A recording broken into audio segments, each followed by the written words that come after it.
Assalamu alaikum agayın. Mına adattagıday Seyilbakka çıkıp kelsek, kar jağatat, kıvыңdatıp jağatat dep koyçu ilgeri. Kar jağatat, kut jağatat, atalarımız aytkanday, babalarımız. Jakşı bolup atat tabiat. Arıstanbek alay jok eme. Anı kamap salıştı. Ermektep turçalek, Arıstan alay aytты, anan emne kıldı. Anan kış bolboyt dediler aytты, anan gidromet станциясынан кабарлап атат, январь айдагы нормадан эле болот, нормада болот деп атат. Анан алардыкы да кээде өйдө төмөн чыгып калчу эле. Эмнеси болсо да улуу жараткандын аба ырайы аба ырайынын эч кандай жаман жакшысы жок. Тынчтык болсун. Ушундай кар жаап, кыштын кыштай болуп турганы өзү керемет. Geçe сурап атышат менден курултай жөнүндө пикириңизди айтем. Курултай ошондой эле өтөт эми. Аны пикир болгондо курултай дегенге мен башынан эле айтып жүрбөйм. Ал көчмөн доордун сан кылымдап келаткан көчмөн доордун үргүлжү ыкмасы дейм. Башка кезде башка дворецтер болбосо ал өнүгүүнүн өзү биз өзү туңгуюкта жүргөнбүз өзү. Башынан ушундай географиялык акыбалыбыз кыйын Кыргыздын. Биздин ала тоо ошондой туңгуюкта жана жибек жолу деген жалгыз эле жибек жолу болгон илгери. Анан өзү катнаш аз болгондо эми жалаң тоолордо кайберендей ушу коргоп жерибизди аталарыбыз сынган бутун канжыгага байлап кармаштарда ушул ала тоосун сактап жүрдү. Анан биз эми болгон да кесинде Атилла тияка барган, Манас бабабыз Бейжиңге барган, ана мына деп жүрбөйбүзбү. Эми ал кийинки биздин Кыргыздын тагдыры көп кылымдар бою ушу туңгуюкта эле жүргөн өзү. Анан эми каяктан ошо өнүгүү болбосо, прогресс, ал тетиги кашык вилка менен жеген, тамак ичкен Рим доору качанкы миңжылдыктарда пайда болгон алардан. Бизге көчмөн турмуш деген ошондой болгон. Анан агесте башка ыкма жок болсо ушундай курултай эмес топ жыйын деп өткөргөн. Курултай деген калмактын, ойроттун, монголдун сөзү деп какшап жүрөбүз. Мана Геванда эмес эми эмне болсо да курултай өттү. Былтыр деле өткөн, эми ал чөкөтө андай болуп ага караганда жыйынтыктуу болду. Бул сапар жыйынтыктуу болду эми. Натыйжасы эмне болот эми? Көпчүлүктө натыйжа болбойт өзү мындай.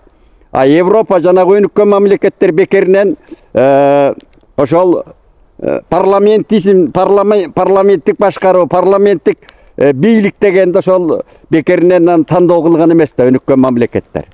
Аны ошол жагына төтө жолуна прогресске жылуу керек өзү.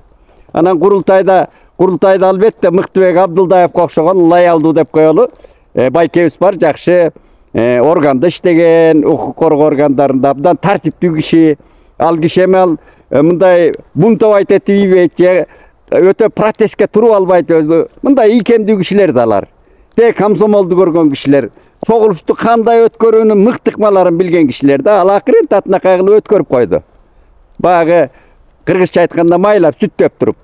Анан кийин кайды пикирлер айтылат. Эми мындай да көпчүлүктө пикир, курч пикир. Былтыр чурулдады, быйыл болсо тартиптүүрөөк өттү. Мен кичине кубанганым ошо тартиптүү болду. Анан эми буга турган кызыктуу деле жакшы мындай пикирлер, сунуштар, мына мындай мамлекетти өнүктүрүүнүн мындай жолдору бар эле. Башка мындай бир баягы иштиктүү сунуштарды мен көрө алган жокмун. Баягы көбүнчө эле айылдардагы турмуштарды айтышат. Аны президент өзү айтып атпайбы? Президент ал тургой, президент Садыр Жапаров көрсөттү го видеодо кумтөрдү кандай көзөмөлдөп отурганын. Эми ошондой заман да азыр. Бүт интернеттин заманы. Президент баарын көрүп турат. Алакандай мамлекет учуп барат, каалаган жерине конот.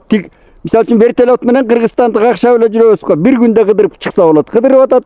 Президент баары алакандай. Ал кебем ошо президенттин деңгээлине жараша өнүгүү болот аны. Туурасын айтканда. Ошол президенттин билим деңгээли, акыл деңгээли, заманбап деңгээлине жарашанан өнүгүү болот. Биз ошону ойлошубуз керек.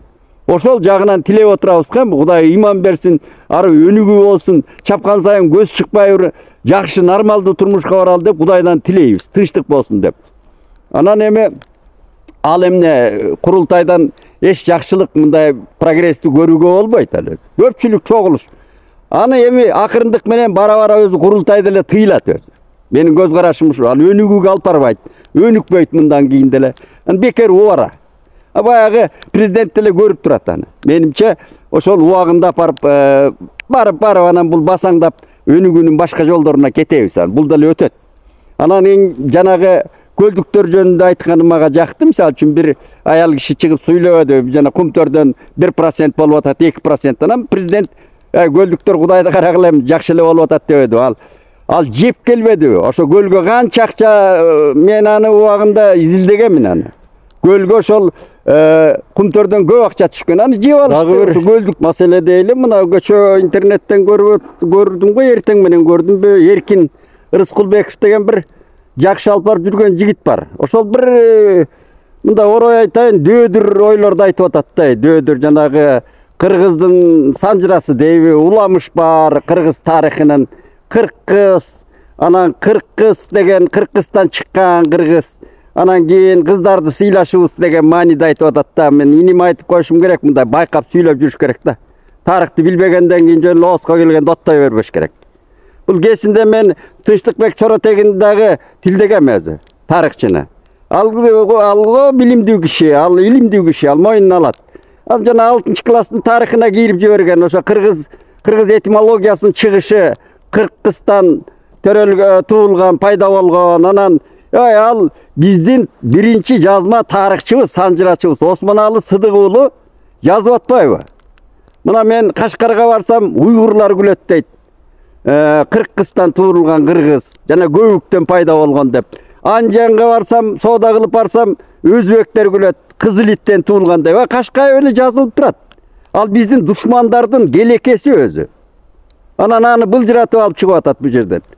Бул кыргыздын душманы дейт андайды. Душмандарыбыз айткан ошондо. Кыргызстан төрөлгөн, кыргызды көрө албаган, кыргыздын жоокердигин жанагы кыргыздар уруп турган да кай жерде болсо дагы. Мен тарыхты айтайынчы. Алып сол жерине 740-жылы, 840-жылы алып сол деген баба 100 000 кол менен бар, бекер талкалаган эмес. Биякты Кокон хандыгын кыргыздар башкарып турган, өзү хан болбосо дагы. Ошондой биздин душмандардын келеке чыгарган бир хикаясын анан элдин алдына алып чыгат. Анан тарыхты билип алып сүйлөш керек элдин алдында. Мен кыжырымды келди да аялла. Жооп бериш керек ал бала. Осуна келгенде оттой бербей, элден кечирим сурап. Кыргызстан бүткөн деп.